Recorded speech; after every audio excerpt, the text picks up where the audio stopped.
Hi, folks. Welcome back to Crisco's Corner. The Washington Examiner. Trump and Republicans seem determined to give away the Georgia Senate races. I hope that's not true. I really hope that's not true. Wow. All they need is one more. Right now, the Senate is 50 Republicans, 48 Democrats, for those of you not keeping score. And all they need is one seat. Because if Democrats win both seats, it'll be 50-50, and the vice president, if it happens to be Kamala Harris in the future, will break the tie. So in essence, that's the majority.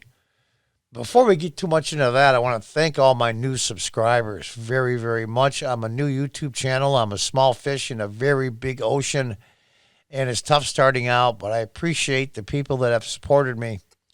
I won't ask you for any money. I wouldn't do that, but I will ask for your support. If you could please subscribe and please like my channel, that would very, very much be appreciated and be a great, great help. And also, too, if you could share some of my videos and other social media sites.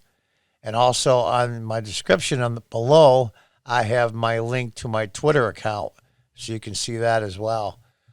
Let's get on with it. Republicans are facing the real possibility that Democrats could take narrow control of the Senate with victories in the Georgia runoff elections for the Senate. You wouldn't be able to tell that from the way President Trump and other Republicans are acting. Not good. Republicans thus far escaped a brutal Senate map that put themselves in a position to hold the chamber, but intra-party sniping over the election results in Georgia has apparently taken priority for some Republicans, including the president. Yeah, it was a brutal Senate map. Every 2 years, a third of the Senate is up. Out of the 30-odd senators that ran this time, 22 of them, I believe, are Republicans defending their seats. Now, in 2 years, it's going to be the polar opposite. That's why holding at least get one Georgia Senate seat is so hugely important. I consider it a firewall. I don't think anybody, I don't care what party you are, likes multi-year single-party rule. Not a good idea. But I consider the Senate a firewall now. The progressives and leftists want to burn everything down, and the Senate's going to be the firewall that holds them back until the midterms in 2 years. It's going to be tough. Meanwhile, Collins prevented Lofgren from having the opportunity to clinch her Senate seat on Election Day by splitting the conservative vote. That's the problem. Get these multi-candidates, nobody can reach 50%. She's now in a runoff with Raphael Warnock, a big progressive leftist. David Perdue fell short of clinching his seat, leading to a runoff against Sean Ossoff.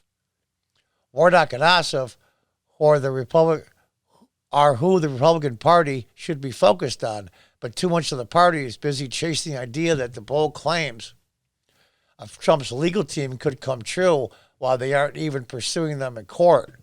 As Democrats are frantically organized in Georgia to try to put Chuck Schumer in charge of the Senate, Republicans are telling their voters that Georgia's elections are rigged, and it doesn't even matter if they show up to vote for Lofgren and Perdue. It's a recipe for disaster and what is very much a toss-up scenario, done in the services of a fleeting fantasy.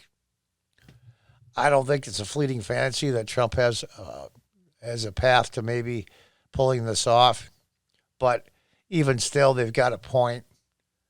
I'll give the writer that. Georgia has finished its hand recount, and we're reporting the results soon. That's the problem with the hand recounts. If a ballot was unlawfully brought in, taken out of the envelope's discarded, and put in a pile to be counted, a recount will just count the same unlawful vote again. But that's the way it goes.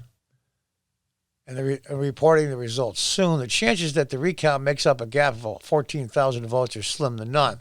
The chances that tens of thousands of votes can be flipped in at least 2 other seats are almost non-existent. But the chances that Republican infighting and the refusal to focus on the race at hand could cost them control of the Senate is rising by the day. Trump shoulders a lot of the blame for Republicans losing the House of Representatives in 2018 and his refusal to stay on message, and could end up costing the GOP the Senate as well. Republicans can't rely on organizing and fundraising to get voters out while simultaneously telling their voters that Georgia elections are rigged, especially in pursuit of an outcome that is never going to materialize. I'm gonna push back on that a little bit. Trump's not completely innocent in the flip of the Congress, the House of Representatives in 2018. I'll tell you what did it. I'll tell you what really did it. The 17 votes that the representatives, the Republican majority in the House of Representatives had to get rid of Obamacare. Okay, they knew it wasn't going to pass. I believe it was 17 times. They said they had a plan ready to go. Remember? Repeal and replace. Well, Trump won. Republicans took over the House. And they had 2 years for their repeal and their replace. The replace never materialized, which means they didn't have it to begin with. So it was just show votes. And I'm a Republican, and I'm a really devout one, but that sucked, and it was ridiculous, and people saw through it. And that's why they lost the midterms, because they didn't come up with a replacement for Obamacare, at least a reasonable facsimile of a replacement. And that's why they lost. Is Trump 100% blameless in the 2018 flip? No. But look at historically. Obama lost his majority in the first 2 years. It almost happens every time. It's the American people. They don't like one party rule. Anyway, folks, there's some legitimate points in there. I'll give her that. So anyway, folks, that's it. Until next time, goodbye and good luck.